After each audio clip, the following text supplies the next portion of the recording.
I wanted choice in my life. And that was the biggest driver for me, was if we can pay off JD's vet school before he graduates, we are not going to have to go where he needs to go. We will get to go where we choose to go. And so I told him we were going to work on that. And he's incredible. He finished first in his class in vet school. Like, the guy, whatever he sets out to do, he like is the hardest worker you'll ever meet in your life. So neither one of you are very driven. I can tell. Not driven right at now. all.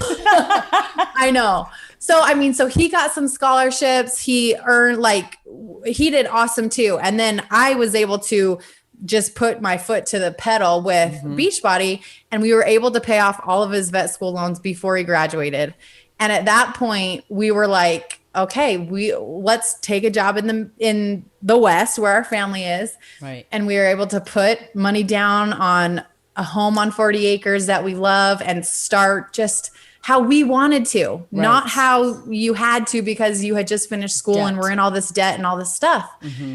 And then he practiced at a vet clinic for a year, did not love it at all. And so at that point we didn't rely on his income. And so we said, babe, do what you want. Open up your own clinic, do exactly what you want to practice, and don't stress about having to have the money to do that. And so that's what he did. He's built an incredible business over the past 5 years, but it was because we have worked so hard with this opportunity that allowed him to have all of the leeway to do exactly what he wants for the rest of forever. So it's just been door open after door open because of those choices of like, let's just go. Why not me? Let's just work hard and we'll make it happen and figure it out as we go. And it's just been such a blessing. That's the word that I wrote down and I underlined that I keep hearing you say is choice. Yeah. This idea of choice, and how many people probably don't feel like they have that. They don't feel like they have that. They might, but they don't feel like they have that. Yeah. I mean, where did that, I mean, a lot of people could look at $100,000 and go, we'll never get out from underneath this.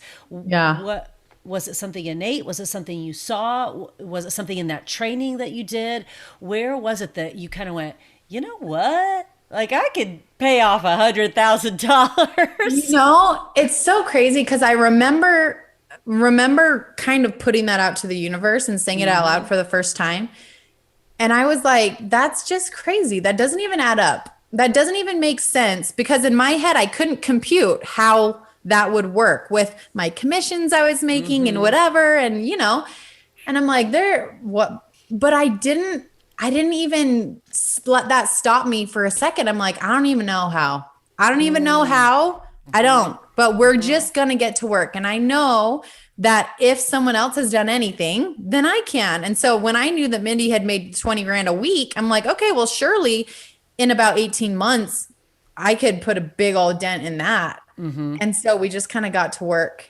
And that was what motivated me. Like, we hit, kind of Beachbody lingo, we hit superstar in, I think it was 23 months.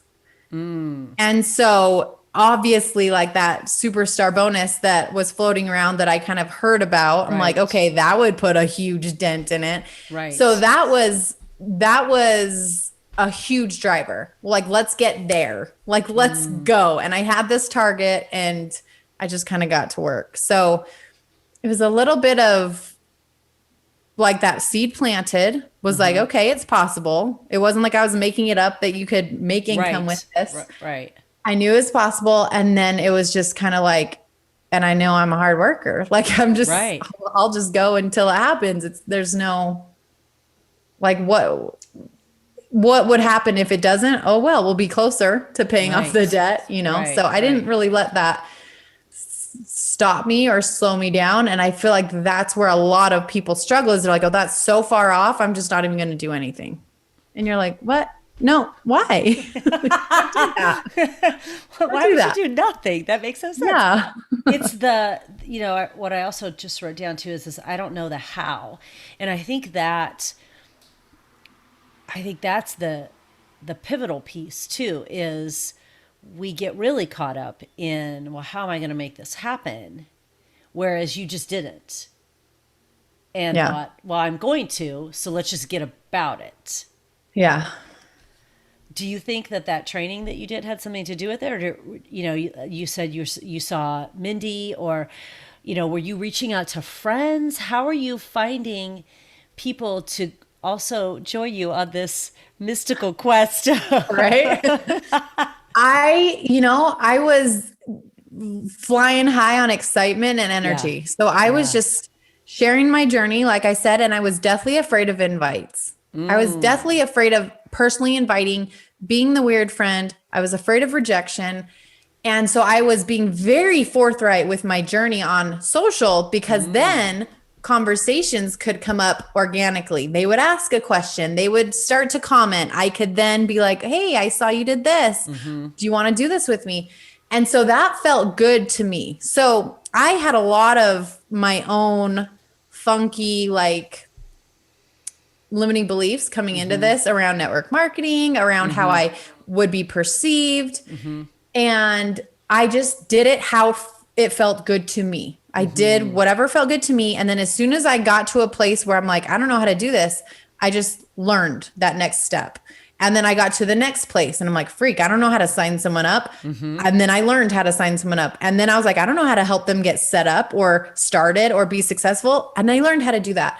And so I think that was probably one of the biggest just advantages, because I didn't let overwhelm set in. I didn't let all of the stuff that I still didn't know stop me from just doing the next thing, the next thing. And then it was like, I just kind of taught what I knew. So that's how I was developing leaders is, okay, I got started as a customer. I fell in love with Shakeology a weekend. I converted and I started to talk to my friends. I'm like, oh, sweet. This is what everyone can do. So the second my challengers were loving it, loving Shakeology, I'm like, perfect. Let's get you set up. Go talk to your friends, bring them into the group.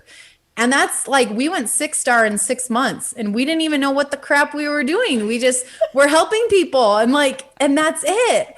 And so when people get stuck, like with all of this stuff, like too much information and lack of action and fears, and I don't know how this, and what does that look like? It's like, just focus on your journey, go all in with it, talk about your joy, talk about your excitement, talk about the changes, and have the courage to just want to share what's helping you. That's what we do every single day. That's all I've done for 8 years.